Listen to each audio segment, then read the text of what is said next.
Salut tout le monde, bienvenue sur VFS. Bon là, on est parti pour la première vidéo. On va vous parler d'un film qui est sorti le 12 juin 1997 avec un budget de 125 millions de dollars, réalisé par Joel Schumacher et avec au casting Arnold Schwarzenegger, Uma Thurman et George Clooney pour ne citer que. Vous ne voyez pas de quoi je parlais?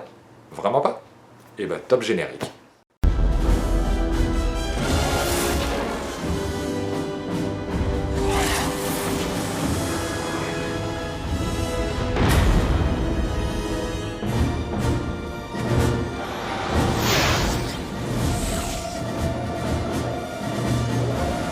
Et oui, Batman et Robin, le flop du flop de chez DC's, vraiment le film le plus pourri de l'histoire, que ça soit niveau scénario ou niveau effets spéciaux.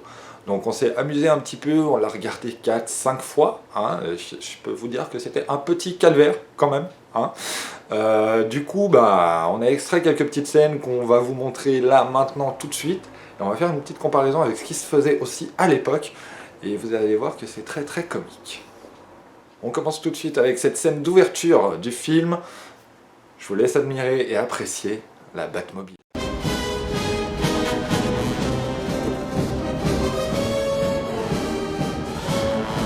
Et vous seriez assez aimable de ne pas me la renvoyer en miettes, celle-là.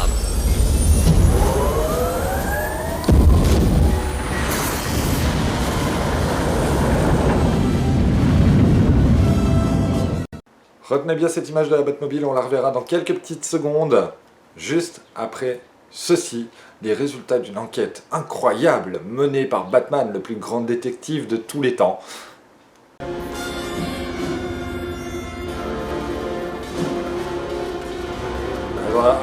Attends. Quoi? Qu'est-ce qu'ils viennent de me faire là? Attends, on met ça en arrière. Voilà. Maintenant, on y retourne. Stop! C'est quoi cette putain de Playmobil? Sans déconner! Les gars, 125 millions de budget, 125 millions de dollars de budget. Ils sont pas foutus de faire un plan avec deux vraies voitures de flics et une vraie Batmobile. Non, ils mettent des Playmobil, des jouets McDo que tu trouves dans ton Happy Meal, tu sais, quand t'es gamin. Souvenez-vous, il y a quelques petites secondes, je vous montrais la vidéo de la Batmobile qui démarrait, qui roulait et qui était opérationnelle et fonctionnelle. Hein? Pourquoi ils ne nous l'ont pas utilisé dans ce plan-là? Surtout que des voitures de flics, on en voit plein dans le film, des vraies qui roulent, pareil. La Batmobile, on la voit, pareil. Ça leur coûtait quoi? Sérieusement, c'était une location chez Avis et ils avaient que 48 heures et après ils devaient la ramener. C'est quoi le bordel? C'est quoi le bordel? Je rappellerai juste pour ceux d'entre vous qui ne seraient pas des grands cinéphiles et qui ne seraient peut-être pas au courant des dates de sortie de certains films, que en 1993 sortait Jurassic Park, 63 millions de dollars de budget, que la même année que Batman sortait Men in Black qui est juste à 90 millions de dollars. Hein, on retrouve aussi le 5e élément, créé par Luc Besson, un petit réalisateur français, très sympa, hein, pas très connu encore, mais il cartonne pas mal. 86 millions de dollars de budget seulement. Et vous voyez les résultats qu'ils arrivent à nous sortir. Spielberg, Besson, la Warner avec Men in Black, ils arrivent à nous faire des bons trucs. Et là, la Warner avec 125 millions de budget, elle n'arrive pas à nous sortir une putain de voiture réelle avec deux vraies voitures de flics. Y a pas un bug? Il est passé où les 125 millions? Ils sont passés dans la poche de Schumacher? Il a réalisé le film beaucoup trop vite, il s'est pris pour son cousin Michael et il s'est dit je vais aller à Donf et puis... Non mais il s'est pris un virage là surtout. Le mec il s'est pris un virage, il s'est explosé dans le mur et il n'a plus jamais rien refait après, rassurez-moi. Bref. Donc comme je vous le disais, Batman est le plus grand détective de tous les temps. Le mec peut vous résoudre n'importe quelle affaire en moins de 24 heures chrono. Hein, même Jack Bauer il n'y arrive pas. Et là, qu'est-ce qu'il nous fait? Il nous sort ça. Poison Ivy. Avant-hier soir, à l'aéroport de Gotham, ces deux passagers sont arrivés par charter d'Amérique du Sud. Ils ont envoyé 10 des gardiens de la sécurité à l'hôpital et tué un homme d'affaires en lui faisant avaler un poison botanique et voler sa limousine. Ce sont sûrement les deux bandits qui ont libéré Freeze. Attends. T'es sûr de ce que tu me dis là? T'es sûr que c'est peut-être eux? T'es sûr? C'est peut-être. personnellement, le gars, il a le même masque que l'autre gars sur la vidéo. La meuf, elle ressemble comme 2 gouttes d'eau à Poison Ivy. Et toi, tu me dis que c'est peut-être les mêmes? Ouais. Ouais. On ne dira rien, hein? Voilà, scène suivante. C'est juste merveilleux. Robin est appelé par un Robin Signal par Poison Ivy pour aller dans son repère. Chose qu'il fait. Il y va. Et il prend au piège Poison. Enfin bref, je vais pas tout vous spoiler la chose. Mais après la scène de combat la plus épique de tous les temps, j'aimerais que vous fassiez bien attention à cette scène et que vous me disiez s'il y a quelque chose qui vous choque.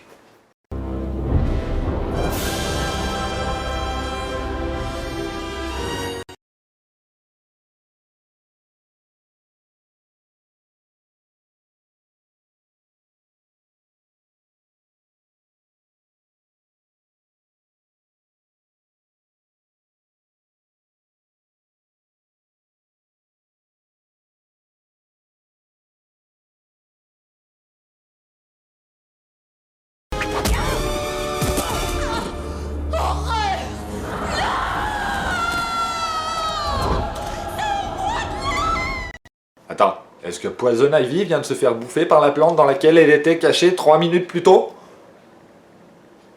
Ouais, je crois bien que c'est ça. Il y a un moment, il faut qu'on m'explique.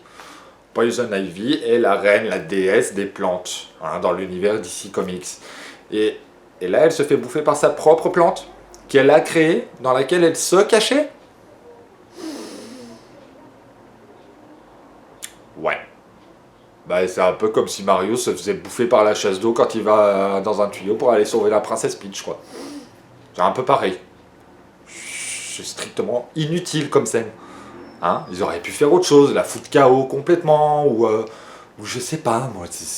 La faire se suspendre par ses lianes, ce serait déjà un peu plus crédible que se faire bouffer par sa plante. Nous sommes un peu plus tard dans le film.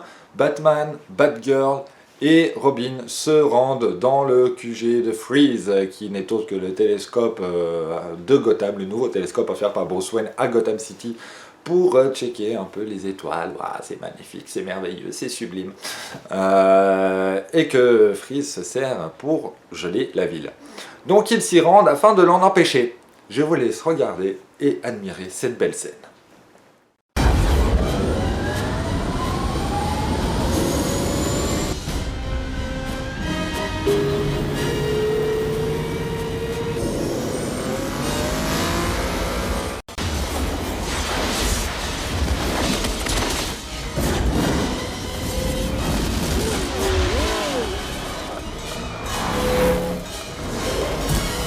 Accroche-toi! Saute!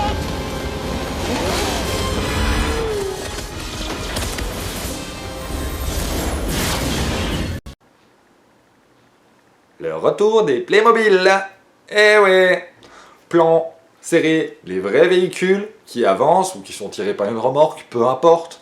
Hein, c'est souvent comme ça dans le cinéma, c'est souvent des véhicules posés sur une remorque avec le véhicule qui contient la caméra qui avance en tirant le véhicule et ça donne cette impression de mouvement. Enfin bref. Pourquoi sur le plan large c'est des Playmobil de nouveau? Ils avaient un contrat avec la fabrique de jouets McDo ou quoi? Sérieusement, les véhicules existent, ils l'ont fait. Pourquoi pas faire un plan un peu plus large ou ne pas le faire du tout en fait, tu vois, à ce niveau-là. À ce niveau-là, tu le fais même pas du tout ton plan large, tu laisses l'imaginaire du spectateur fonctionner. Mais non, mais non, mais non, tellement plus simple de saccager un film, hein? Bon, et puis après, évidemment, on arrive à la fin du film. Batman s'apprête à botter le cul de Freeze.